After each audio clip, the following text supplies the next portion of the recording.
Bom dia. Bom dia. Sejam bem-vindos, bem-vindas para a nossa 15ª Semana da Cultura Religiosa. Esperançar o mundo, invocação, espiritualidade e ética. E hoje nós temos uma mesa temática com duas pessoas especiais que falarão conosco, que é a irmã doutora Valéria e o doutor Ricardo. Eles pertencem ao grupo de estudo das PUCs Campinas e Goiás e a PUC Rio. E o tema de hoje é espiritualidade e sentido da vida atual. Quero apresentar um pouquinho, de forma muito resumida, o currículo deles, porque tem muita coisa boa, e eu sintetizei o máximo para ser objetiva. Então, a irmã doutora Valéria Leal, ela pertence à Congregação do Sagrado Coração de Jesus. Tem graduação em Pedagogia pela Pontifícia Universidade Católica do Paraná, mestrado em Teologia também pela PUC Paraná. Especialização em Filosofia da Educação pela Universidade Federal do Paraná. Doutora em Teologia Sistemático-Pastoral pela Pontifícia Universidade Católica PUC Rio. Irmã Valéria atuou na Conferência Nacional dos Bispos do Brasil, a CNBB, como assessora nacional da Comissão Episcopal para a Juventude, em que desenvolveu o projeto Cuidar da Vida, com foco na prevenção de suicídio de jovens. Autoria e organização de livros e capítulos de livros sobre a evangelização juvenil, pastoral escolar e formação de educadores. Vamos acolher a nossa doutora, irmã Valéria, com uma salva de palmas. Que bom! E agora a gente vai conhecer o doutor Ricardo. O mestre, né, ainda? O nosso mestre, doutorando, né? Doutorando, Ricardo. Já chega lá, já chega lá. A gente também resumiu um pouquinho o currículo dele aqui.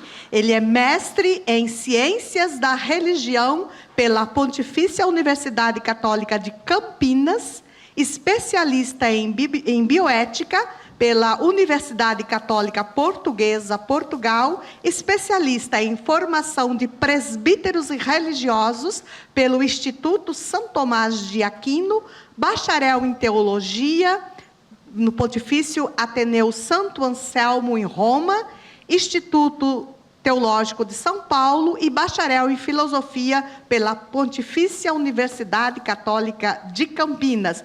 E, atualmente, é doutorando em Ciências da Religião pela PUC Campinas. Vamos acolher também o nosso doutorando com uma salva de palmas.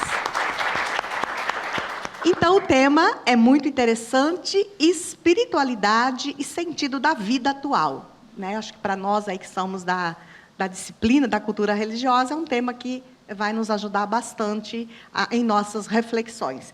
Antes de passar a palavra para eles, reforço que os alunos, ao término das exposições, né, procurem os seus professores para assinar a lista de presença. Então, agora, eu sei que vocês estão ansiosos para ouvir essa riqueza que vem por aí, então eu passo a palavra para a nossa doutora irmã Valéria.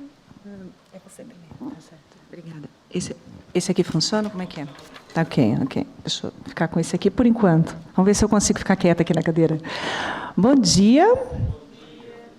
Bom dia para os acordados e os acordando. Ela falou um monte de títulos ali, coisas tanto do professor Ricardo, né, que é padre também, e meu. Espero que isso seja um incentivo também para vocês, né, continuarem nos estudos e em breve ter um currículo também grandão, mas isso não vale muita coisa não. Na prática a gente está sempre vivendo, apanhando e aprendendo com vocês, tá bom? Então é um pouquinho desse viver, apanhar e aprender que a gente vai compartilhar aqui com vocês nesse dia. Todo mundo tem rede social aqui, né? Tá, por favor, levanta a mãozinha. Quem ainda não acessou as redes sociais no dia de hoje? Quem não acessou, levanta mais alto. 3 pessoas. Ok. Quem tem mais de 1.000 seguidores nas redes sociais? Vocês estão famosinhos, hein, turma? Muito bem. Não repara meu sotaque, vocês já viram que eu sou do Paraná, né? Então, vocês vão estranhar um pouquinho. Mas quem tem menos de 1.000 seguidores? Tem uns. Ok. Eu também tenho mais, tá? Eu também tenho mais. Eu tenho mais de 4.000, na verdade, e ele está bugado desde ontem. Não sei o que eu faço com o meu Instagram, mas tudo bem, vamos lá com calma, que tudo vai resolver. Gente, deixa eu ir um pouquinho mais perto de vocês. Eu quero só conversar um pouquinho assim. Pensa um pouquinho nas redes sociais que você tem. A maioria tem mais de 1.000 pessoas, certo? Ninguém tem 2 ou 3 pessoas. Muita gente que vocês têm aí são pessoas que vocês conhecem. Boa pergunta. Vocês têm, dos seus seguidores, você conhece pessoalmente mais de 50%? Levanta a mão. Mais de 50%? Pessoalmente? Vocês são populares, hein? Mais de 1.000 pessoas pessoalmente. Ótimo. Agora, deixa eu perguntar para vocês. Vocês pertencem a algum grupo aí, de gamers, sei lá o quê, assim? Alguém pertence a alguma comunidade? Eu nem sei como é que chama, mas a gente não consegue dar conta aí dos nomes, os novos nomes.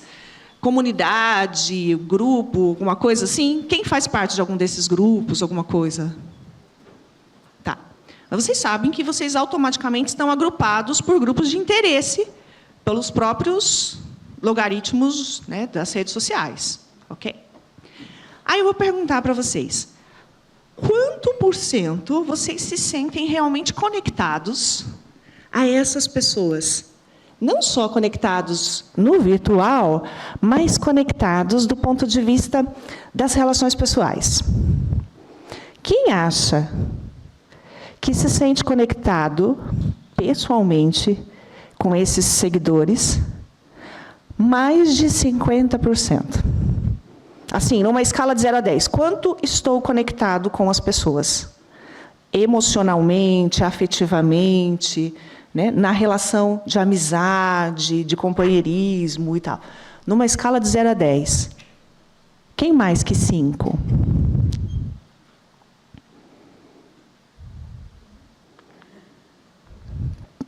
Não tenha medo de ser feliz. Se essa é a sua experiência, fica tranquila. Ela ficou timidazinha. Ou você não entendeu a pergunta, ou você está tímida para responder?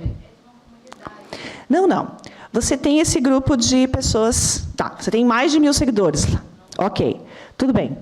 Então, você tem lá os seus X seguidores. Ok? Quanto você se sente realmente conectada, não só virtualmente, mas pessoalmente com essas pessoas numa escala de 0 a 10? Então, aí a pergunta, quem acha que a sua resposta é mais do que 5 numa escala de 0 a 10?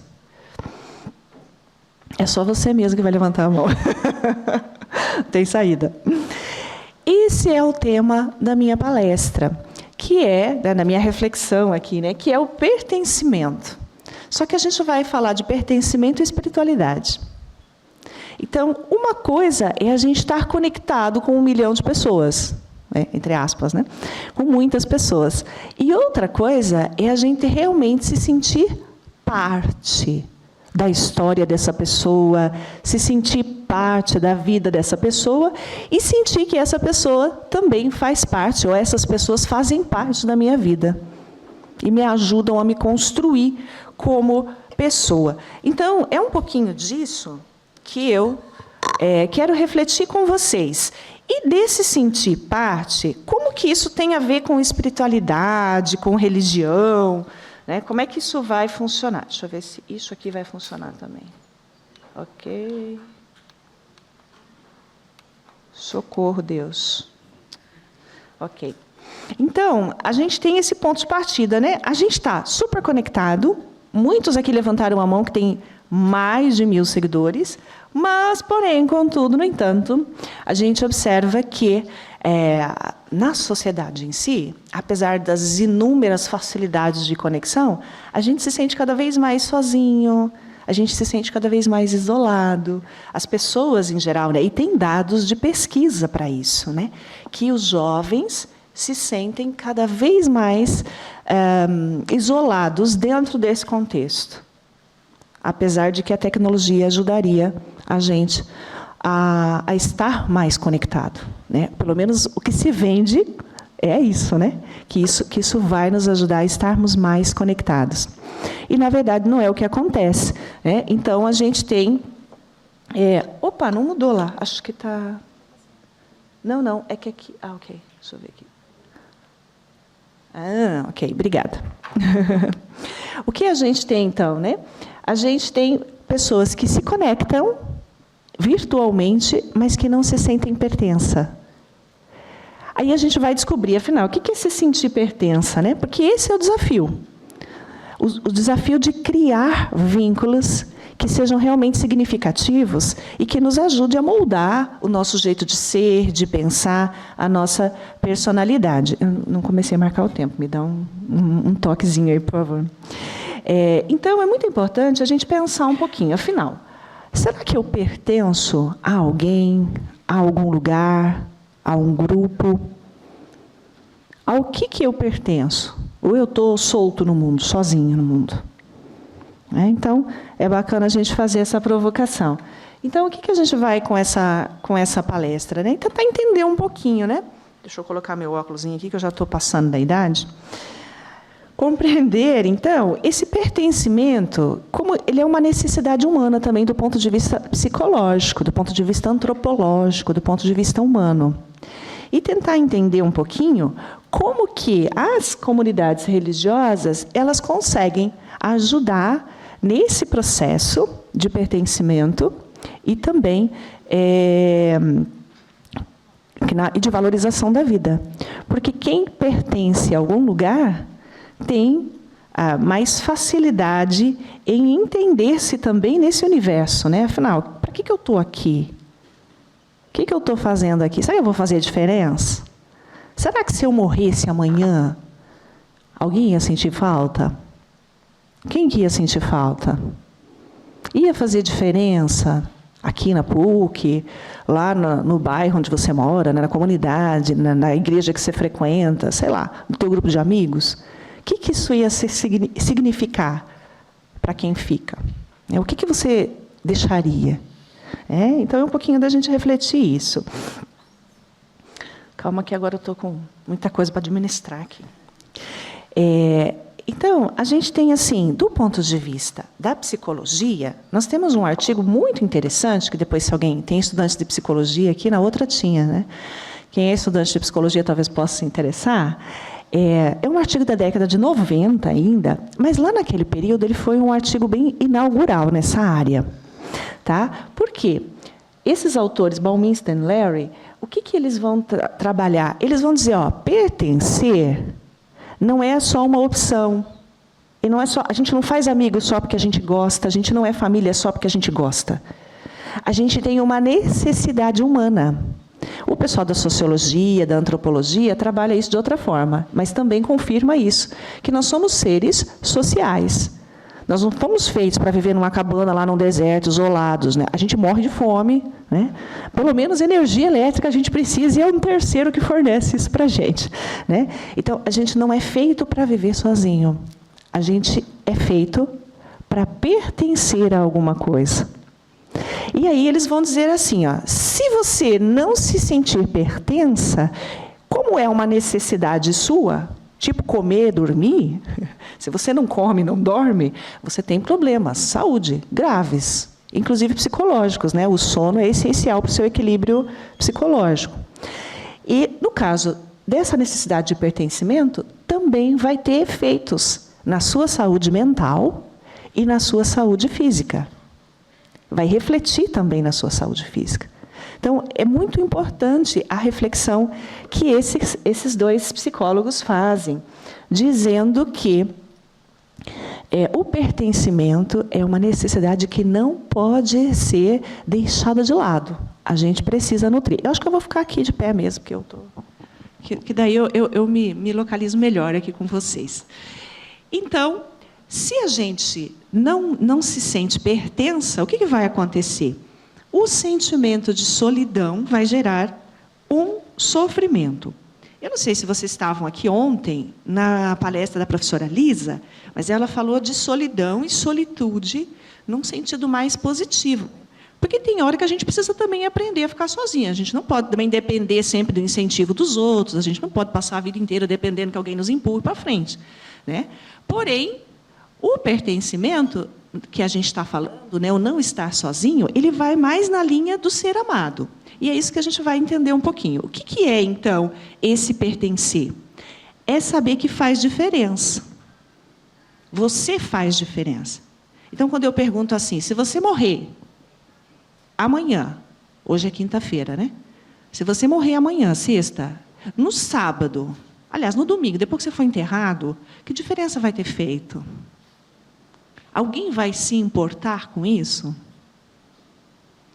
Então, é isso. Pertencer é ter uma resposta bem convicta. Sim, alguém vai se importar com isso. Porque eu sou importante. Alguém se preocupa comigo. Alguém me aceita. De vez em quando a gente tem umas tretas, né? Mas alguém me aceita, dá uns BO, a gente se desentende, mas eu sou amado por essas pessoas, mesmo que de vez em quando eu não concordo com tudo, e elas também não concordam com tudo. Eu sou aceito, eu sou amado, eu sou querido, eu faço diferença. Isso é pertencer. E esse pertencimento ele vai ter duas dimensões. Nos relacionamentos pessoais. Então, quando eu estou falando de ser amado, né, de ser aceito, você pode estar pensando, por exemplo, na sua família. Ou em outro grupo, né, de apoio que você tenha, que você sente que você faz diferença. Né, que a sua presença é importante. Hoje, a moça que falou não está mais aqui. Mas ela estava falando, né, da experiência de ser bolsista na PUC e tal, e ela disse assim, a minha família tem orgulho de mim porque eu passei no vestibular e entrei na PUC. Né? Então, essa relação, ela diz, quando ela diz a minha família tem orgulho de mim, ela está dizendo, eu tenho certeza que eu sou pertença nessa comunidade. Né? Agora, a pertença, ela também tem um sentido mais amplo, para além daquelas relações diretas, né, da família, de alguns amigos mais próximos. Ela também vai ter um alcance na comunidade, nas comunidades, inclusive na comunidade religiosa. E uma coisa importante é a gente pensar que, na fase da juventude, o pertencimento é ainda mais importante. Vamos combinar, né, turma? Vocês têm certeza que vai dar tudo certo até o final do curso? O emprego de vocês está garantido? Vocês têm certeza que vocês estão no curso certo? Tem umas dificuldadezinhas que a gente vai encontrando, umas perguntinhas que vão bugando a cabeça da gente, e que elas dizem para a gente que a gente está numa fase que a gente ainda está construindo os nossos projetos de vida, a nossa identidade. Então, pertencer, ter esse grupo de apoio é essencial. É essencial, é muito importante a gente começar a pensar um pouquinho, para quem que eu pertenço, afinal? No caso dos grupos, então agora vamos pensar no pertencimento em nível mais amplo. E vamos pensar diretamente no campo da espiritualidade. Aonde que a espiritualidade está, vamos dizer assim, existem várias formas de espiritualidade, inclusive elas não são patrimônio exclusivo das religiões. Mas as religiões, elas organizam a espiritualidade em comunidades que compartilham aquele jeito de experimentar o divino, o sagrado, Deus. Correto?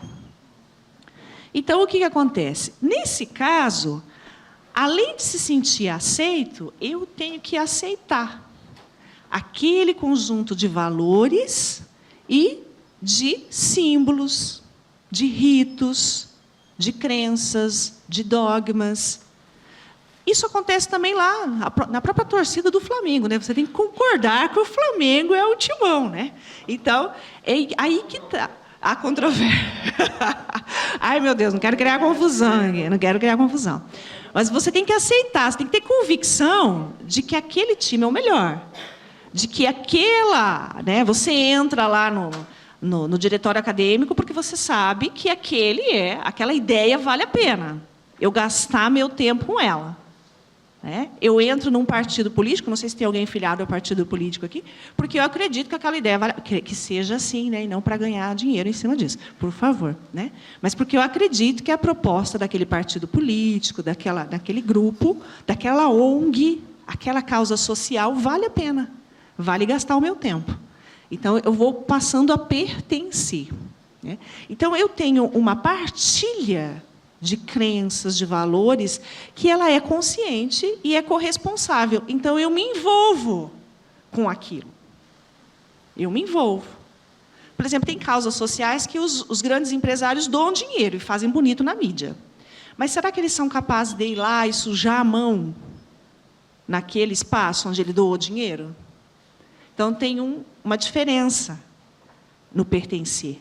Ele só vai se sentir realmente envolvido com aquela causa se, além de dar o dinheiro, ele for lá ser capaz de tocar aquela realidade, se envolver naquela realidade. Esse é um dado importante também para a gente entender o que é esse envolvimento, esse pertencimento. Ele é corresponsável. Então, eu me responsabilizo também pelo que está acontecendo. E, no caso, sobretudo dos jovens, né, esses autores aqui, o Garelli, o Calvagnari, eles são italianos. E eles trabalham muito com essa questão do desenvolvimento da juventude, da construção de projetos de vida de jovens e tudo mais, né, que é a minha especialidade, inclusive. Então, eles vão dizer que o pertencimento vai gerar, então, uma identificação da pessoa, né, com aquele grupo, com aquela causa, com aquela crença, e o compromisso com essa comunidade.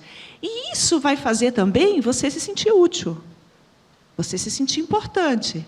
Então, se eu morrer amanhã, para aquele projeto social em que eu estava contribuindo, vai fazer diferença, né? Vai fazer diferença. Então, isso fortalece a autoestima, isso ajuda na construção da identidade do jovem, ajuda na construção do seu projeto de vida. Nesse sentido, então, a comunidade religiosa, ela se torna um lugar de crescimento humano e espiritual. Porque o pertencimento é uma necessidade humana, que também passa pela espiritualidade, e os espaços das comunidades religiosas, ou os espaços de vivência de espiritualidade, favorecem, então, essa construção positiva da minha identidade. Então, eu sou importante, eu faço a diferença. Eu, de vez em quando, eu não erro o alvo, né? Não acerto todas. Às vezes eu faço umas burradas aí, mas eu estou cumprindo o meu papel, né? Então, isso é muito importante para o jovem. E isso vai fazer o quê? Que, do ponto de vista... Lembra que lá no começo a gente falou que falta de pertencimento dá problemas na saúde mental e física? Então, o contrário. Vai trazer para vocês o quê? Uma redução de sintomas de depressão, de angústia, de isolamento, e vai aumentar a sua capacidade de resiliência. O que é resiliência? É seguir mesmo quando eu sinto dificuldades. Então, eu vou seguir mesmo sentindo essas dificuldades, mesmo sentindo o peso do cansaço, o busão estava cheio, o ônibus estava lotado, o trem estava uma confusão, mas eu insisto em fazer aquilo. Por quê? Porque eu tenho um porquê. Para alguém é importante isso. Só que, aí a gente pode dizer, então, de uma forma geral, que as comunidades religiosas, elas colaboram com o desenvolvimento humano e integral da pessoa. Até aqui tudo bem? Mas há controvérsias. O que acontece? Para a religião fazer isso, ela tem que ser um apoio, uma construção positiva na tua vida. Então, aqui é bem importante, porque a gente tem que tomar cuidado com aquela ideia, por exemplo, aquela religião que só produz culpa, que só te põe para baixo, que fala que você é total errado, né? Que não te aceita como você é. Fuja dessas pregações, porque elas não vão te ajudar a construir a ideia de pertencimento e te humanizar. Aí a gente vai entrar aqui com a perspectiva cristã. Se vocês me dão permissão, né? Até agora a gente estava falando das espiritualidades em geral, talvez a gente tenha experiências bem diferentes, talvez não, né? Com certeza a gente tem experiências bem diferentes, mas eu gostaria de compartilhar com vocês essa perspectiva cristã. Por quê? Inclusive, às vezes, é na própria comunidade cristã que a gente vai ver essa ideia da culpabilidade, do negativo e tudo mais. Mas essa não é a proposta do Evangelho. A proposta do Evangelho é que as pessoas tenham vida, que elas sintam a sua importância na história e no mundo, né? Então, a gente tem na perspectiva cristã essa imagem, que vocês conhecem? Já viram essa imagem em algum lugar? Famosa, né? A imagem de Michelangelo. Espero que todos tenham a oportunidade, crentes ou não crentes, espero que todos tenham a oportunidade de vê-la ao vivo, porque realmente é fabulosa, tá? É muito mais do que a gente vê nas imagens. E a gente tem esse detalhezinho aqui, né? Tem do dedo de Deus encontrando com o dedo do recém-criado Adão, né? O que isso nos diz? Isso nos diz, então, a gente já viu, do ponto de vista antropológico e psicológico, o pertencimento é uma necessidade humana. Agora, do ponto de vista teológico cristão, a gente vai dizer que a gente foi feito para a comunhão com Deus e com os irmãos. Então, isso é muito importante também a gente entender como que uma religião, se ela tem essa perspectiva de ser feito para a comunhão, e não aquela de que você é pecado, só isso, de vez em quando a gente erra mesmo, a gente é pecador também, não é? Mas não é só isso que a comunidade religiosa tem que ver em você. Mas ela tem que trabalhar nessa perspectiva, afinal, qual é o conceito de ser humano que nós temos? Eu estou te trazendo o conceito de ser humano da religião cristã. Agora, se você não frequenta essa religião, é bom você começar a ir atrás disso. Lá na religião, no grupo que você frequenta, e também fora do espaço da religião. Qual é o conceito de ser humano que aquele grupo tem, para você avaliar se vale a pena ou não também você fazer parte desse grupo e ver se você combina os valores desse grupo com os seus, né? Um grupo, por exemplo, que diz para mim assim, não, depois que você morrer, eu substituo você por qualquer outro. Qual é o conceito de ser humano que tem aqui?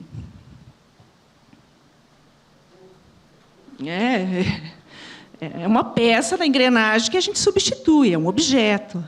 Então, é com esse tipo de ideia que você vai comungar? Né? É com esse grupo que você quer se enganjar e pertencer? Né? Então, a gente precisa se questionar a esse respeito. Então, pensar em pertencimento também é importante nesse sentido. Porque daí vai fazer o quê? Que a comunidade se torne, seja ela religiosa ou também outra, né? Se torne esse espaço, né, de escuta ativa e não de culpabilidade.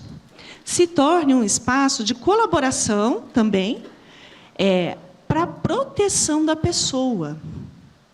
Aí a gente está desenvolvendo uma pesquisa, né, que é sobre a prevenção de comportamentos contra a vida, por isso que, né, o sentido da vida, a valorização da vida estão permeando as nossas falas, porque se há uma parceria das lideranças religiosas, da sociedade em geral, para gerar esse pertencimento, para suprir essa necessidade, o que a gente vai ter? A gente vai ter, então, um espaço de cuidado do ser humano.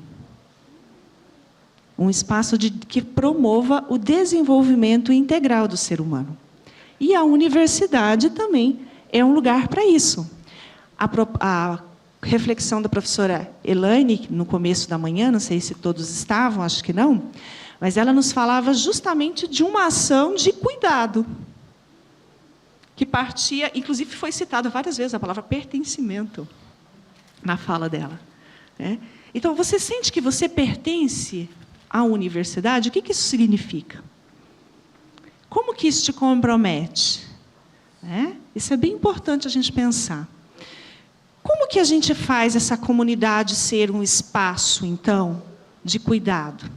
Quando a gente escuta, quando a gente acolhe, quando a gente realmente se preocupa com a pessoa, né? Quando os nossos vínculos, eles se tornam autênticos. Por quê? Se você não vem amanhã, você faz diferença. A gente vai sentir sua falta. Isso é importante. Né? além disso, é legal também a gente ter rituais compartilhados, seja aqueles das religiões, seja aquele lá da torcida. Não sei como é que é aqui, mas tem uns rituais também nos grupos aí, né? Na torcida do Flamengo, não sei lá os outros aí do Botafogo, do Vasco. Tem uns rituais também. Eu estou vendo um colega aqui que está com uma... É chimarrão ou é tererê? É chimarrão. Isso é um ritual que faz você pertencer a um grupo, não é? Os gamers têm os rituais, né? Como é que começa as coisas? São rituais. Então, compartilhar esses rituais também faz parte. Valorizar os momentos de convívio. Sabe aquela confraternização legal? Cada um vai lá, leva lá um biscoito para poder compartilhar e tudo mais, né? Isso faz parte. Então, é importante que esses espaços sejam espaços de acolhida. Que esses espaços também possam compartilhar ideais, né? Quais são as causas com as quais o meu grupo se envolve e que vale a pena investir, né? Hoje de manhã, na outra fala, tinha um garoto que disse assim, eu ajudei, fazia anos que não tinha o diretório acadêmico na minha comunidade, né, no meu curso, e a gente foi lá, reabriu, papapá. Então, tem uma causa, né? Tem um projeto coletivo. E aí é importante formar lideranças, né? Inclusive lideranças que sejam capazes de perceber essa realidade e acompanhar as pessoas nesse processo. E cultivar uma espiritualidade de presença e convivência. Vocês mesmos que estavam aqui de manhã, os que acordaram um pouquinho mais tarde, não se preocupem, mas os que estavam aqui de manhã já disseram que não se sentem exatamente conectados com as 1000 pessoas das redes sociais. Pessoalmente, né? Então, esse é um indicador de que não basta a gente ver nomes, ver fotos, mas é necessário tocar, olhar nos olhos, dar atenção, ser ouvido. Aqui, a gente tem, acho que eu já vou terminando, deve estar acabando o meu tempo, né? Deixa eu passar aqui.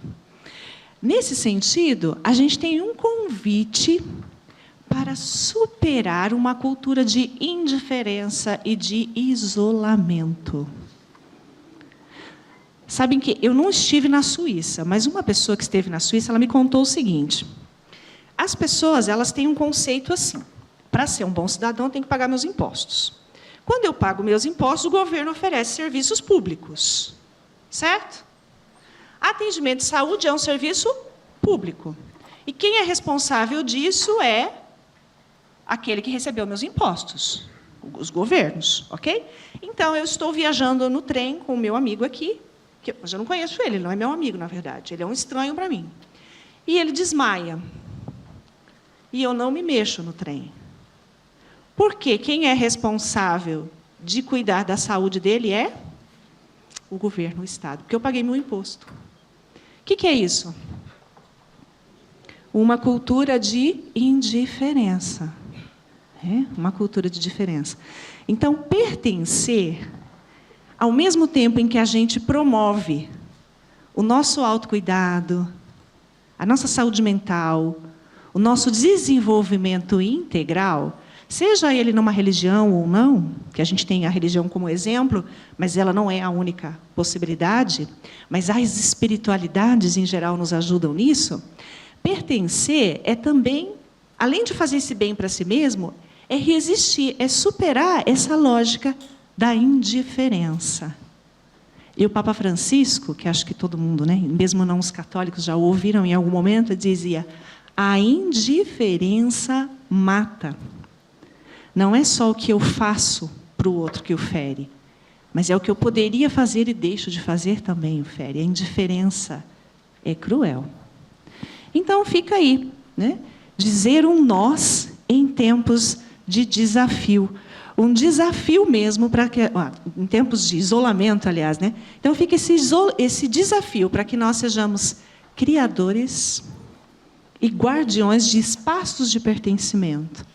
Uma pertença que escuta, uma palavra que anima e um gesto que cuida. Muito obrigada.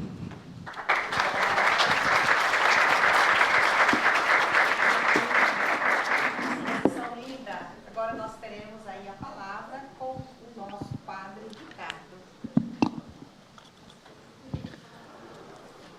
Primeiramente, quero desejar a cada um de vocês um ótimo dia. A irmã fez uma fala maravilhosa, que me ajudou inclusive, a me inspirar em alguns conceitos para compartilhar com vocês um pouco, eu diria, da minha vivência. E para partilhar um pouco as minhas vivências, eu tenho como ideia o tema, a partir de espiritualidade e sentido da vida, espiritualidade cuidadosa à saúde. Repito, espiritualidade cuidadosa à saúde.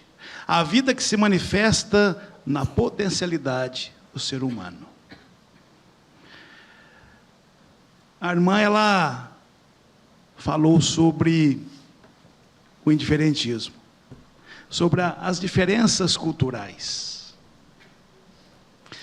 Então, diante disto, neste primeiro momento de minha fala, como uma introdução, quero trazer alguns exemplos. A partir de uma ideia de um filósofo espanhol, Ortega Gasset, ele diz: sou eu e as minhas circunstâncias. Sou eu e as minhas circunstâncias. Como a irmã mencionou, sou padre, eu sou missionário redentorista. Então, eu imagino que alguns de vocês já devem ter ido ou visto, de alguma forma, o Santuário Nacional de Aparecida. E o santuário é cuidado por nós. No momento, eu não estou em Aparecida. No momento, eu estou no sertão baiano. Moro em um outro santuário, que tem um significado muito bonito. Exatamente, em Bom Jesus da Lapa. Santuário de Pedra e Luz, esse é o slogan. São cavernas, o próprio termo, né? Lapa é caverna, gruta. E lá as pessoas, então, elas têm a sua espiritualidade, a sua vivência, a partir da sua realidade, a partir da sua cultura, a partir da sua intimidade divina. Um determinado dia, eu caminhava pelas ruas lá da Lapa. Cheguei este ano, então, praticamente ninguém ainda me conhecia. Foi logo no início do ano. Resolvi fazer uma caminhada mais rápida. Estou precisando, estou acima do peso. E, de repente, uma pedra solta, levei um tombo que eu caí uns 5 metros longe daquela pedra. E no que eu caí, o que me chamou a atenção? Na mesma hora, várias pessoas se aproximaram e já começaram a me ajudar. E diziam: machucou, dê sua mão, me dê sua mão. Eu falei: não, calma. Eu só ralei um pouco o joelho e o cotovelo, estou bem. Não, espera aí, me dê a mão. Nem aquelas pessoas que estavam lá, nenhum deles sabia que eu era padre. Então, às vezes você fala: mas eu quero padre, não vai. Se fosse outro, ia passar direto, como a irmã disse, na realidade da Suíça. Levantei-me, alguns disseram: nós iremos te acompanhar um pouco, para ver se você não vai ter nenhuma tontura. Talvez você passou mal. Vejam a delicadeza, o cuidado. O olhar humanizado, um olhar que transcende o meu ser. E aí nós podemos entender aquilo que Emmanuel Levinas nos fala tão belamente sobre a questão da alteridade, ou seja, o valor do outro. O outro como algo que me identifica, pois eu tenho que ter uma responsabilidade absoluta perante aquela pessoa.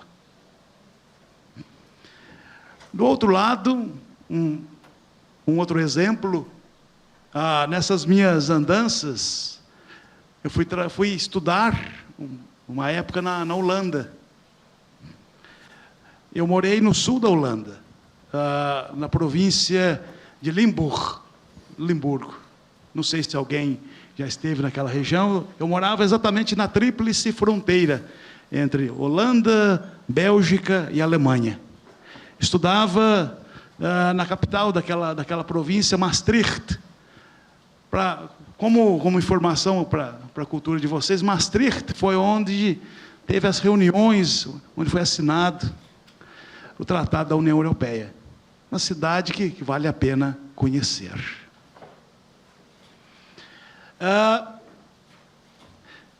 Começando a entender aquela realidade cultural, e eu sempre digo, para que nós consigamos aprender uma língua, a primeira coisa que temos que aprender é a cultura, entender a cultura, porque senão o nosso linguajar, a minha forma de me apresentar ao outro fica inócua. Mas teve um fato que me chamou muita atenção. Logo na primeira semana, na onde eu fiquei, o costume era, durante as refeições, fazíamos apenas uma refeição juntos, que era o almoço. E lá cada um tinha o seu, digamos assim, o seu guardanapo, que é o guardanapo de pano, e tinha tipo um anel envolto com o nome. Cheguei, uma pessoa que lá de onde eu estava, ela pegou aquele guardanapo. Eu estava a distância um pouco mais que a irmã aqui, desse rapaz. Ele pegou aquele guardanapo e jogou para mim. Na hora, aquilo me fez mal. Me fez mal. Eu disse, ele, não faça isso. De onde eu venho, isso aí a gente faz com cachorro, a gente joga polenta para cachorro. Ele fez assim. Normalmente a gente faz assim, te entrega na mão, com licença, isso aqui é seu. Só que, aí ele foi falando, me desculpe, mas para nós aqui isso não é uma ofensa. Por quê? Numa realidade como a Holanda, em que sabemos que tem muito do dado da secularização, mas as pessoas, elas têm algo muito bonito, por mais que vão tendo uma visão um pouco mais racionalizada, mais, digamos assim, mais distante do outro. Eles vivem uma cultura chamada minimalismo, a cultura minimalista. Isso é muito interessante, porque outro dado que me chamou muita atenção. Logo nessas primeiras semanas, para mim foi icônica, por quê? Durante o almoço, o primeiro prato que se serve numa mesa holandesa é um caldo, ou se preferirem uma sopa. E na casa que eu estava, era uma casa redentorista, tinha um padre já bem idoso, ele já estava na casa dos 90 anos. Lúcido, o nome dele, Tom. E o Tom, ele passou pelos horrores da Segunda Guerra Mundial. Passou fome.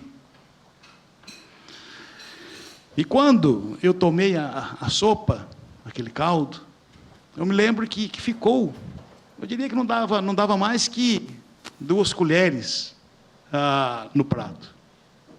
Ele me tocou e disse, Ricardo, ainda tem. Ricardo, ainda tem um pouco da sopa. O que ele estava me dizendo, Ricardo, eu passei muita fome. Então, cuidado. Não deixe, porque essas 2 colheres, talvez, para uma pessoa que viveu os horrores de uma situação extrema, pode ser o diferencial. Aqui está o cuidado. E quando terminávamos a refeição, não ficava absolutamente nada, algo que na nossa realidade é um pouco diferente. A gente diz, a comida deu quando sobra. Tem esse ditado, pelo menos na minha região de onde venho. E lá não, lá você come, terminou as vasilhas, as bandejas, não tem mais nada. O quê? Ou seja, eles fazem aquilo que é necessário. Pois eles têm o conhecimento de que, exagerando, poderá fazer falta para outra pessoa. E nesse ínterim, o cuidado com a natureza. Você não vê absolutamente nenhum papel que seja de bala jogado nas ruas daquela cidade. A cidade que eu fiquei chama-se Hulpan-Vitan. Então você olhava aquela organização. E as pessoas extremamente educadas nesse sentido. Então vejam o dado cultural.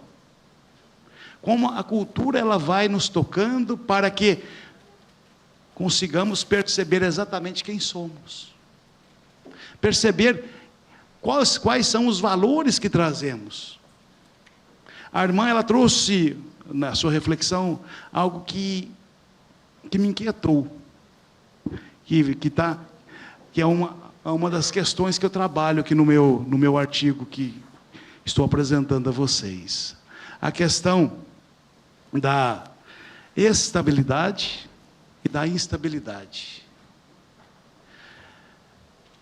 Digam-me, vocês se sentem mais confortáveis quando você observa algo que já tem uma estabilidade, ou você prefere algo que ainda está em construção? Gostaria de escutar um pouquinho de vocês. O que vocês preferem? Aqui na universidade, vocês gostam de construir a 4 mãos, ou preferem quando chega algo já estabelecido, estável, vamos dizer assim? Você já pensou sobre isso? O que é mais confortável para você? O que te ajuda a ser mais pessoa? Vejam, quando nós temos uma realidade que já está pré-estabelecida, estabilizada, significa que eu entro naquela estrutura e eu tenho que me adequar. Me adequar.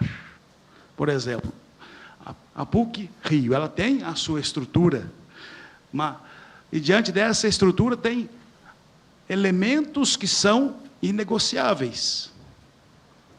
Elementos que trazem o caráter, vamos dizer assim, a identidade desta instituição, a identidade desta universidade. Mas se nós ficarmos simplesmente atrelados a esta parte formal, aquilo que já está pré-estabelecido, eu não me sinto pertencente. Eu não entro nesta instabilidade, vamos dizer assim, nesta inquietação ou inquietude, que me faz dizer, eu penso desta forma também. Professora, talvez se nós aplicarmos esta metodologia, a nossa disciplina terá com um outro sabor. E quando eu digo sabor, eu parto da etimologia da palavra, no sentido da sabedoria, será algo mais estimulante, que me gerará mais conhecimento. Então vejam a importância de nos colocarmos de fato nesta realidade, num grupo. E a espiritualidade é exatamente isto.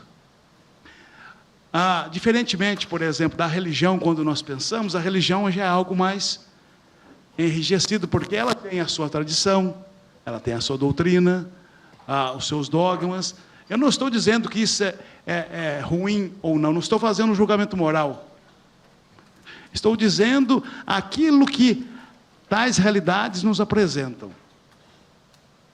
Mas quando nós damos um passo, entendemos que em nossa vida temos sim a religião como algo que nos agrega, algo que faz eu criar comunidade, entendendo isso, ótimo. Mas quando nós damos um passo, entendemos também que somos seres de espiritualidade, e a espiritualidade significa esta saída de si para um encontro com o outro, para um encontro com a natureza, para um encontro com o divino transcendente ou Deus, e um encontro comigo mesmo. O Eric Fromm, ele fala muito bem sobre isso. Então vejam que eu vou me integrando. E as nossas realidades, elas querem o quê? Que nós cada vez mais nos fragmentemos. Nos tornemos pessoas fragmentadas, para que sejamos mais facilmente dominados, manipulados. Aqui está a tática de regimes totalitários, conservadores. Dividir para conquistar. Mas, vejam, a espiritualidade, ela vem no sentido oposto a isso. Ela traz uma integração, o conhecimento de si. E quando nós vamos pensando esta potencialidade, nós vamos compreendendo esse sentido da vida. Entendendo que temos vulnerabilidades, temos fragilidades, temos questões que devem ser trabalhadas. Permitam-me, eu não gosto, fico muito desconfortável quando escuto. Eu tenho alguns defeitos. Não, me permitam, eu não entendo que esta palavra não cabe para um ser humano defeito. O que tem defeito é esse celular. O que tem defeito é esta caneta. Porque isso daqui é uma coisa, é um objeto. Não nos coisifiquemos. Não nos coisifiquemos. Eu acredito que nós somos muito mais que essa caneta, né? Apesar que em determinados contextos uma caneta vale muito, viu? Mas deixando a brincadeira de lado. Então vejam, quando nós entendemos as nossas vulnerabilidades, isto significa que eu devo dar passos, que eu devo ir percebendo os sinais, os significados dos sinais que vão surgindo à minha frente, e começo então a dar valor com uma visão mais espiritualizada. Vejam, quando eu olho esta flor, que coisa linda, o meu olhar se torna mais profundo, um olhar que consegue observar os detalhes, porque senão, meus queridos, nós iremos um dia no museu, nos depararmos com a Mona Lisa, e ao invés de preocupar em contemplar aquela obra-prima, eu ficarei preocupado com o cocô do mosquito que está no vidro.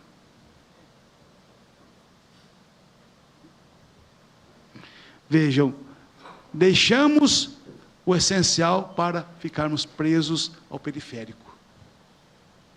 O essencial da vida. Este essencial que vai me ajudando, então, a ter este gosto, este sabor diante das coisas.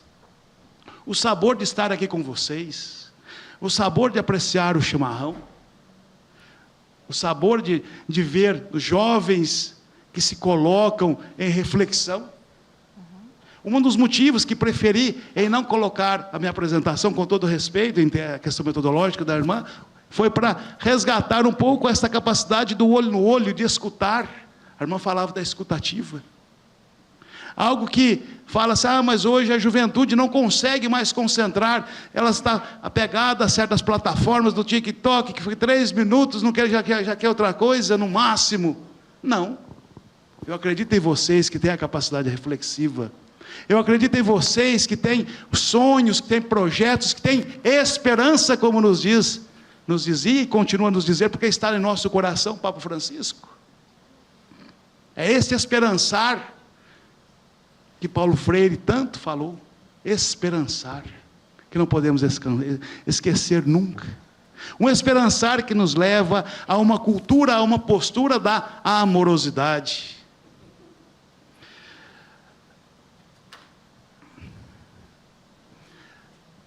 Nós podemos pensar que esse sentido da vida, ele está atrelado a um sucesso.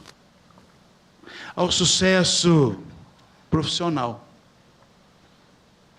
ao sucesso financeiro. E aqui eu quero partilhar com vocês uma outra experiência pessoal. Por favor, não estou me arrogando, não é nada disso. Só para vocês entenderem quando eu digo a questão de dois conceitos: profissão e vocação. Normalmente na vida religiosa a gente fala muito sobre isso. Eu, bem jovenzinho, eu tinha um sonho, antes de querer ser padre, mas sempre participando da vida da igreja, de ser piloto da aeronáutica. E, então, fiz todo o processo, isso em Pirassununga, uma cidade do interior de São Paulo. Uma cidade conhecida, eu diria, por algo que, infelizmente, gera muitos problemas, né? Onde faz aquela cachaça 51. Isso, a famosa boa ideia, boa ideia. Pena que essa não é uma boa ideia para muitos lugares, né? Que a pessoa não sabe o limite. Mas, então fiz as provas, tudo. Quando foi o exame de saúde, eu não fui aprovado. Por conta que eu tinha um problema na vista, miopia. Na hora, fiquei chateado, tudo mais, e meu pai falou: Ricardo, você gosta dessa parte de exatas, tudo mais? Você está bem preparado? Tenta engenharia. Falei: eu gosto muito de questão dessa parte aeronáutica, eu vou tentar engenharia aeronáutica. Então, eu prestei o exame para o Instituto Tecnológico da Aeronáutica, que é em São José dos Campos, conhecido como ITA. Não sei se vocês já viram falar. Então, eu consegui entrar naquela faculdade, lá no ITA. Estudei quase um ano. E um dia, vejam só, o meu padrinho de batismo é um missionário redentorista também. Como eu morava em São José, eu fui visitá-lo em Aparecida. E eu, como por natureza eu sou aquela pessoa que nunca sou meio do contra, gosto das coisas bem pensadas e que sou muito crítico, falei: hoje eu não vou entrar para visitar a imagem de Nossa Senhora pelo lado corriqueiro, que é pela esquerda, para passar diante do nicho. Eu vou entrar pelo lado direito. Quando eu estou indo para passar diante da imagem, parece algo assim tão... Vejam só, veio uma senhora, muito humilde, eu lembro muito bem, isso já tem décadas. Ela me olhou com toda aquela fragilidade, mas ao mesmo tempo com toda a força e potência do ser humano. Ela enxergou a minha alma. E naquele momento eu comecei então a refletir dentro de mim: eu estou fazendo engenharia simplesmente por uma carreira, por questão econômica, por status. Aquelas pessoas que quando eu era jovem ajudava, eu ia visitar levando cestas básicas, ajudando em situações de risco, é para essas pessoas que eu quero, que eu vim. Aqui que é a minha resposta. Então voltei para São José, refletindo aquilo, fiquei meses refletindo sobre aquele insight que tive. E, em um determinado momento, então, cheguei para a direção e disse: eu quero parar. Mas o que você quer ser, Ricardo? O que você vai fazer? Eu quero ser padre. Aí eles olharam para mim com aquele olharzinho: quer que eu chame o psiquiatra? Quer que chame o psiquiatra para ver se você está bem? Eu falei: não, eu estou bem. Estou bem. Eu entendo que eu descobri aquilo que de fato eu quero para a minha vida. Então voltei, me preparei, então isso me tornei o redentorista, um missionário. Mas eu trouxe esse exemplo para dizer: quando nós pensamos a questão de uma profissão, normalmente nós ficamos presos em coisas mais secundárias. Quanto eu irei ganhar por mês? Eu vou ser advogado? Qual será então a minha renda anual? Quantos R$1.000 ou milhões de reais eu terei no final de cada ano? Então vejam, é algo que fica longe, distante de mim. E eu faço aquilo talvez para agradar A, B ou C. E E esse cuidado, então, vai ficando distante, porque eu não estou cuidando nem de mim mesmo. Eu estou fazendo algo simplesmente por uma questão pragmática, uma questão mercantil. Agora, quando eu penso, não, eu quero ser um advogado para ajudar determinadas questões, para que a justiça seja de fato aplicada em sua legalidade, de maneira legítima, eu estou entendendo então que para mim aquilo é um valor intrínseco a mim, que eu não consigo viver distante daquilo. Por exemplo, a vocação à vida religiosa, é algo que fica identificado como, é um testemunho de vida, é esse testemunhar que tantas vezes esquecemos, é esse testemunhar que tantas vezes se distancia dos nossos sonhos, dos nossos objetivos, dos nossos ideais. É vestir uma camisa, a irmã brincou quem era flamenguista, que eu imagino que tem vários clubes aqui de torcedores, mas é o que é? É suar, não é simplesmente vestir aquela camisa, mas transpirar, e transpirar de maneira amorosa, não transpirar com raiva. Eu vou ser transferido agora para a Bahia, que não é isso, não, eis-me aqui. No caso de vocês, o psicólogo, eu vi que tem uma jovem que está fazendo o curso de psicologia. Bom, eu vou trabalhar com esse grupo, com esse segmento, porque eu amo, eu quero ajudar aquela pessoa a se recobrar, a se reencontrar, a se perceber. Então vejam que aqui nós estamos falando do sentido da vida, daquilo que me faz ter a noção do horizonte existencial. E quando nós entendemos o horizonte existencial, perceberemos que ele é tão vasto, tão rico de possibilidades, que faz com que nós retiremos de nossos braços, talvez aquelas pesadas correntes que nos escravizam. Pesadas correntes como, por exemplo, ficar presos a determinados slogans. Eu uso só esta marca. Se eu não calçar determinado tênis, eu nem saio de casa. Se eu não usar determinado perfume, meu Deus. Será que a nossa vida perpassa só por aí? Me entendam bem, eu digo que não estou dizendo para você andar maltrapilho ou mal cheiroso, mas entender que a nossa vida, ela não pode ficar escravizada a certas questões, porque ela é muito mais ampla. E quando nós olhamos esta busca de sentido, esta capacidade de olhar o outro e perceber a beleza da vida, em face de situações como estão acontecendo, a citar, Ucrânia, Palestina, nem se fala. Quando nós pensamos um genocídio, em que crianças não têm nem água suja para beber, são mutiladas, assassinadas, e ficamos indiferentes, onde está a nossa humanidade? Onde está o sentido da nossa vida? Mas quando conseguimos olhar aquelas realidades, entender que eu também tenho um princípio ético diante daquela pessoa, é a categoria que Levinas diz que é o terceiro. Quando eu olho para ele, independente de eu conhecer, independente de falar o idioma, independente de conhecer a cultura muçulmana, a cultura islâmica, mas é uma pessoa, é um ser humano que merece todo o respeito pela sacralidade da sua vida, como vai nos ensinar o bioeticista norte-americano ou estadunidense, Engelhardt. É isto que nós estamos tão carentes, olhar e reconhecer a sacralidade da vida, esse potencial que está dentro de nós, e que volta a frisar, que é aparentemente tão frágil, mas ao mesmo tempo tão potente, tão potente.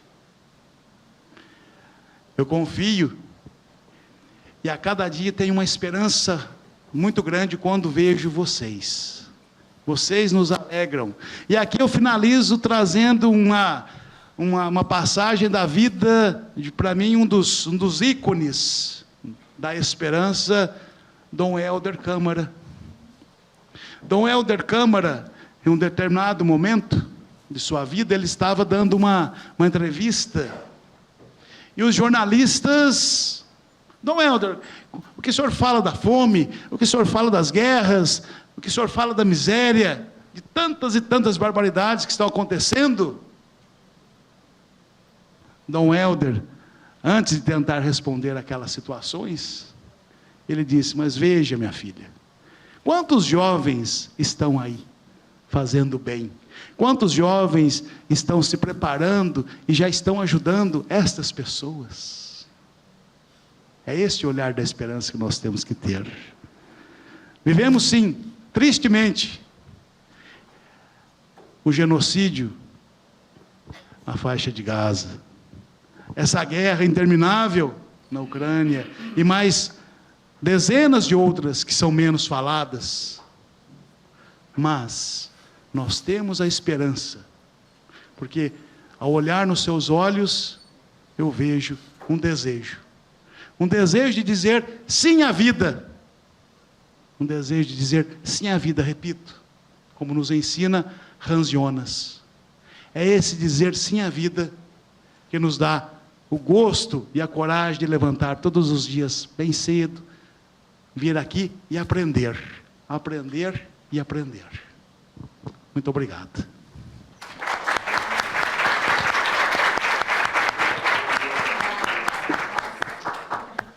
Essa coisa bonita, tudo a ver com o nosso tema, esperançar o mundo, inovação, espiritualidade e ética, espiritualidade e sentido da liberdade. Desligado? Desculpa, gente. Tá bom, então acho que alguém conseguiu ouvir, porque eu falo um pouco alto, né? Mas expressando a gratidão, a atualidade da temática, com a proposta, de fato, da nossa semana. E agora a gente gostaria de provocar vocês. Eu sei que muitas coisas bonitas foi surgindo no coração de vocês. Então, quem gostaria de fazer uma pergunta? Pode estar erguendo a mão, nós vamos levar o microfone até vocês. Vocês podem dirigir a pergunta tanto para o professor Padre Ricardo, como para a professora Irmã Valéria.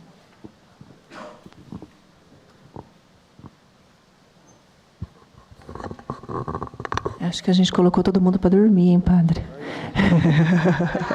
Agora é hora de acordar, turma, por favor. Não faz os professores de Jesus passar vergonha, não. Gente. Pois é, eu não posso ver um microfone, sei por causa de quê, gente? Todo mundo fica no meu pé aqui. Bom dia, gente.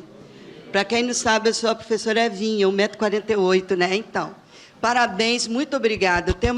Antes de fazer uma pergunta para os dois... Ok, obrigada. Eu queria contar um caso que eu chego, às vezes, no primeiro dia de aula e pergunto: qual é o seu curso? Você faz o quê? Aí eles levantam a mão. Aí eu virei e falei assim: mas ninguém aqui é para ser professor, não?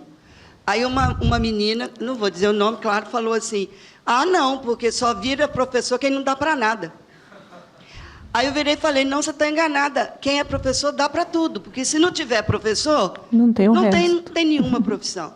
Então, esse olhar muito voltado para o utilitarismo, que está muito... Às vezes você fala e nem percebe, né? Uhum. E até na questão do pertencimento, da relação, cheguei para o sobrinho e falei: como é que vai o namoro? O sobrinho falou: deu nada não, tia, não rendeu. Aí eu falei: não rendeu? Não investi naquilo mais não. Quer dizer, até a nossa linguagem relacional é capitalista. Uhum. Então, a pergunta que eu faço é... Desculpa, gente, né? Não... que eu vi comentários assim, eu estou errada? Ai, graças a Deus. Então, a pergunta é para vocês dois: como ajudar essa juventude, que eu já estou com 62, a gente já caminhou um pouquinho, aprendeu alguma coisa, mas como ajudar essa juventude com tanta tecnologia na mão, e ela é importante, mas como não ceder a essa cultura isolacionista, sabe? Eu estou vendo um tanto jovem doente, às vezes, né, com tanto problema de depressão e de ansiedade, síndromes do pânico. Claro, a gente vive num mundo muito violento, isso está também nos recolhendo muito, mas como quebrar isso, né? inclusive no aspecto também religioso, porque não querem, às vezes, participar. Não, eu dou um Google, baixo lá o Evangelho de São Marcos, está bom, já li, entendeu? Então, como é que a gente também pode favorecer isso dentro da universidade, mas também na nossa vida pessoal? Desculpa aí me alongar, gente, desculpa. Tem mais alguém? Vou acordar a turma, então. Posso começar, padre? Gente, vocês podem, por favor, ficar de pé? Aí acorda. Fica de pé, por favor. Com as mãos soltas. Deixa eu também, né? Deixa eu também. Cadê o...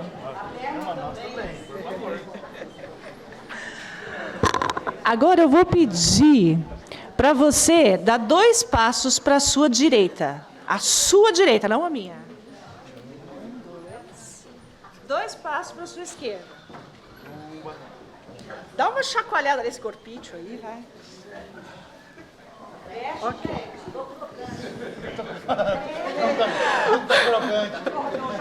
Tem uns crocantes, tem uns aí meio... Pode sentar, galera. Pode sentar, turminha. Pode sentar. Obrigada pela gentileza de participar.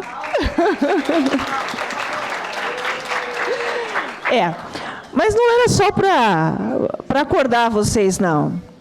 O que a gente fez? Primeira coisa, eu vou falar isso, mas eu vou contar, eu tenho que confessar a vocês que eu também compartilho desses vícios, tá? Primeira coisa que a gente fez, a gente levantou a cabeça e olhou para alguém. Depois a gente se levantou, e isso é um movimento. Então, respondendo à tua pergunta, professora, eu acho que é essencial, né, como fazer a juventude perceber que existem outras coisas, né? É a gente se colocar em movimento. E isso tem que ser uma coisa dos 2 lados. Então, aquele que é o adulto, que é a prof que está me perguntando, né? Ela precisa ajudar, convidar para isso. Mas cada um que está aqui precisa também se levantar. Vocês podiam ter me deixado no vácuo. Ainda bem que vocês são educadinhos. Obrigado, gente. Mas vocês podiam ter me deixado no vácuo. Então, é movimento. E esse movimento é importante dos 2 lados, né? Eu colocar vocês em movimento, mas vocês também aceitarem. Movimento para onde? Em direção ao outro. Movimento em direção a uma realidade diferente da minha, a uma experiência diferente daquela que eu tenho feito. Sobretudo quando são experiências de solidariedade, de contato humano. Possibilidades de abrir novas relações. Quem é que já fez algum tipo de voluntariado? Vale a pena, não vale? A gente se descobre e descobre coisas que a gente nunca viu. Eu fazia pedagogia, e lá na outra PUC, a gente era obrigado a fazer 36 horas de voluntariado, né? E eu fui fazer, sabe aonde? Eu falei, eu vou escolher o negócio mais esquisito que puder, num hospital psiquiátrico. Gente, pensa a experiência. Eu comecei a olhar aquelas pessoas com outro olhar. Depois eu tinha que fazer estágio, mas eu já trabalhava na escola, então eu ganhava bastante dispensa de estágios, porque era pedagogia, né? E daí tinha alguns estágios que eu fiz questão de fazer. Mas aí eu falei, bom, já trabalhava na escola. Eu fui fazer estágio em escolas fora do padrão, né? Então, no Instituto dos Cegos. Fui fazer estágio no numa escola para surdos mudos. Justamente para me colocar nesse movimento, fazer experiências diferentes. E assim, claro, né, tem outras possibilidades, acho que vocês vão vendo, né? Mas eu entendo como eu cresci com isso, quanto eu aprendi, como eu comecei a fazer o exercício de olhar a coisa por outra ótica. E desculpa me delongar um pouquinho, mas eu vou contar só uma historinha para vocês, porque eu senti muita diferença quando eu fui da escola dos surdos para a escola dos cegos. A forma com que eles lidam com a situação, né, deles. E foi muito legal, porque com os cegos, eles são muito bem-humorados. E daí, eu ficava pensando, mas por que eles são tão bem-humorados assim, né? O que acontece? E eles faziam piada da cegueira deles, e eu ficava com vergonha, né? Porque eu achava que ia ser constrangedor para eles alguém fazer aquele tipo de piada, mas eles mesmos se faziam piadas, né? Tipo assim, que não dá para levar cão guia para o motel, coisas desse tipo, né? E eu ficava lá meio assim, falando, meu Deus, eles estão brincando com isso, né? Aí, passado um tempo, no encontro de jovens, alguém que estava direcionando o encontro de jovens levou uma pessoa cega, que não é daquelas que eu já conhecia, né, para fazer um testemunho. Sabe aquelas coisas de encontro de jovens? Eu falei, lá vem, né? Tá, mas vamos lá. Estou eu lá comportadinho, escutando. De repente, o sujeito falou assim, bom, vou resumir a história dele. Ele tinha 18 anos quando ele levou uma bala perdida, e essa bala pegou bem na cabeça, na região do cérebro que corresponde à função da visão. Ele não pôde ser operado, a bala ficou alojada na cabeça, ele ficou um bom tempo, não é? Enfim, você sabe como é que é essa questão de saúde, né? E ele perdeu a visão. Ele levou anos para assimilar isso. Um menino de 18 anos se vê cego, né? Ele levou anos para assimilar, a família também aceitar. Ele entendia que a família sentia que ele era um coitado, aí ele todo revoltado, e ele foi fazendo o trabalho, ele contava a história. Mas, num determinado momento, ele disse assim, sabe o que é bom? Que quando eu sou cego, o olhar nos engana muito. Que ele disse assim, olha, você chega num lugar, por exemplo, se eu cheguei aqui, eu não sei se vocês são feios ou são bonitos, então eu escolhi que vocês são todos bonitos para mim. Depois ele falou assim, eu também não, enquanto eu estou falando aqui, pode ser que algum esteja cansado, pode ser que vocês estão tudo dormindo, mas como eu não estou vendo, não me afeta. Então, eu estou sempre de bom humor. Então, eu estou sempre achando que vocês estão me acolhendo. Eu estou partindo desse princípio. Aí, depois eu fiquei refletindo, né? Como o olhar engana, como às vezes as nossas percepções rasas, elas podem nos influenciar. E ele ainda completou. Porque se eu estou vendo vocês, eu estou vendo que vocês estão dormindo, que vocês estão desatentos, ele falando para os adolescentes, né? Vocês estão de cara feia, eu vou começando a ficar inseguro aqui, né? E quem faz palestra, que dá aula, sabe disso, que é onde vocês apresentam trabalho também, vocês sabem que é assim, né? E, então, eu vou ficando inseguro, então não me afeta, essa realidade não me afeta. E daí eu comecei a pensar, né? Outras possibilidades dentro daquilo que seriam limites na minha própria vida, né? Então, nos colocar em movimento faz a gente exatamente isso, né? A gente fazer experiências que nos ajudam a olhar por outras perspectivas e também a escolher o que a gente vai fazer com o que a gente vê, com o que a gente sente, com o que a gente toca. Obrigada. Professor, desculpa.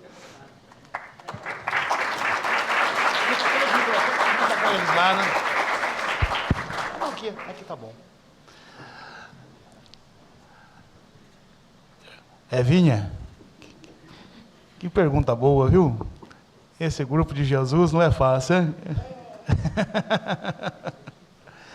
Mas, para tentar ajudar a tomarmos uma consciência um pouco maior sobre o nosso papel, a nossa, se preferirem, a nossa missão enquanto seres humanos.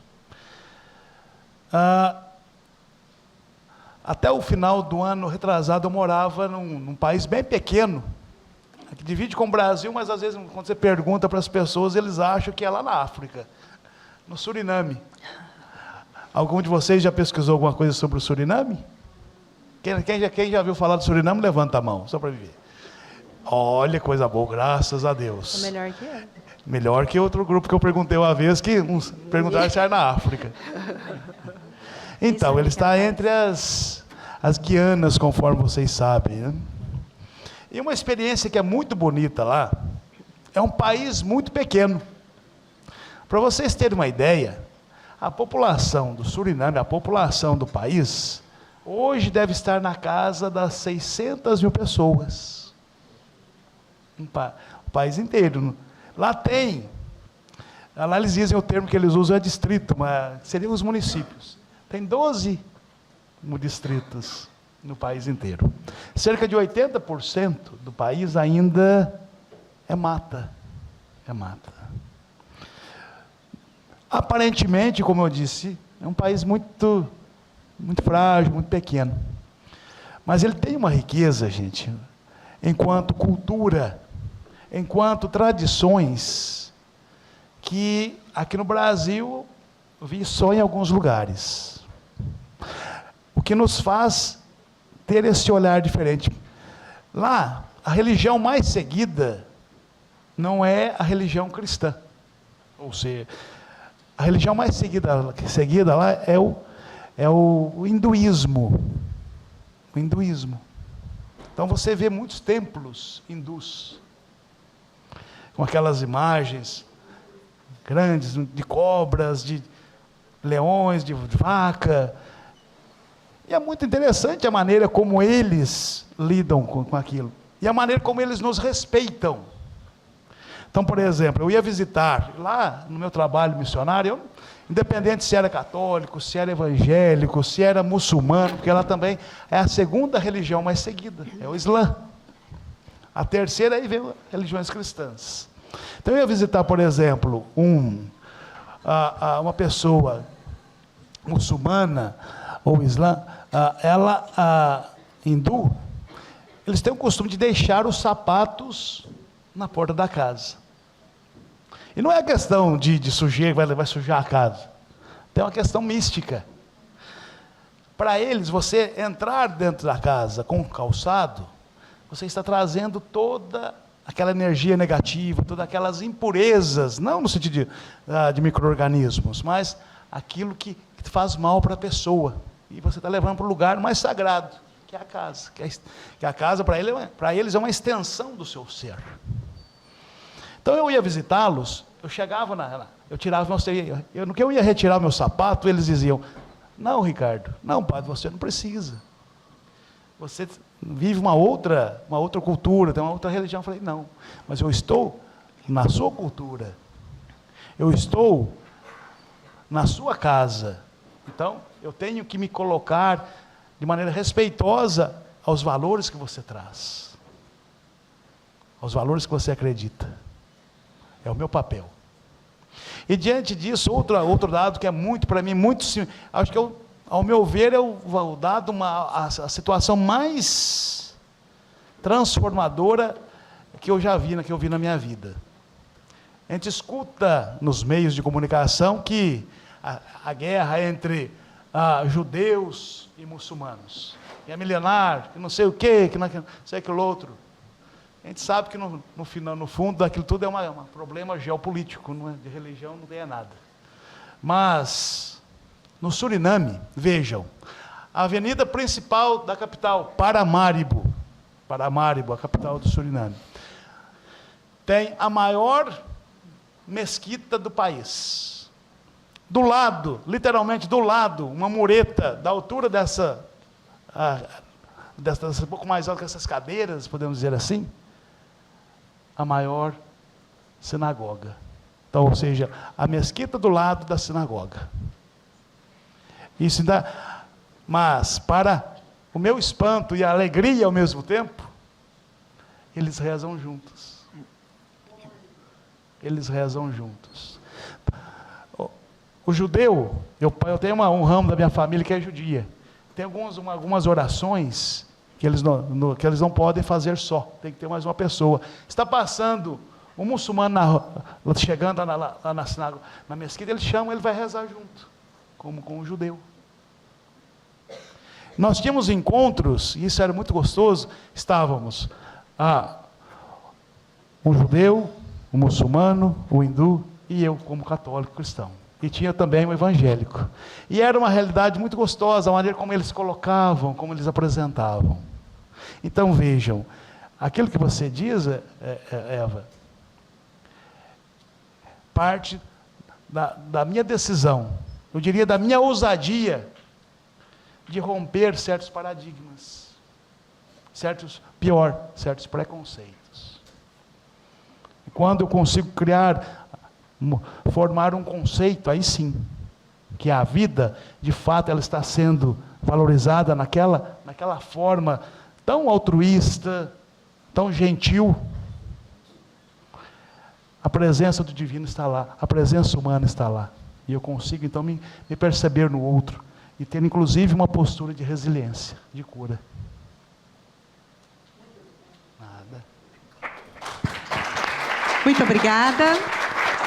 Infelizmente, nós não temos mais tempo. Tem um aluno que gostaria de fazer? Lá em cima, levantaram a mão. Alguém levantou a mão? Não, né? Tá bom. Então, a gente vai encerrar por uma questão de tempo. Tenho certeza que, né, a gente desse mais tempo, iria vir da parte de vocês algumas questões. E quero também dizer, como inspiração para o encerramento, que a Arquidiocese do Rio de Janeiro está vivendo um momento sinodal. E a fala de vocês me fez lembrar que 3 palavras fortes, inspirada no Evangelho Gáudio número 14, que está iluminando o texto, né, de discussão do sínodo e de conclusão, é cuidar, acolher e buscar. Então, tem tudo a ver com essa temática que nós falamos, dessa espiritualidade atualizada, do cuidado, do olhar, né, do amor, do comprometimento com o outro. Então, vivemos também esse processo na Arquidiocese. E nós queremos, em nome da cultura religiosa, expressar para vocês a nossa gratidão e entregar uma simples lembrancinha em nome do Departamento da Teologia. Muito obrigada. Olha a foto. Obrigada. E para a irmã também, com muito carinho, né? Nós queremos entregar para você. Obrigada, Lavatinho. Isso, está aí.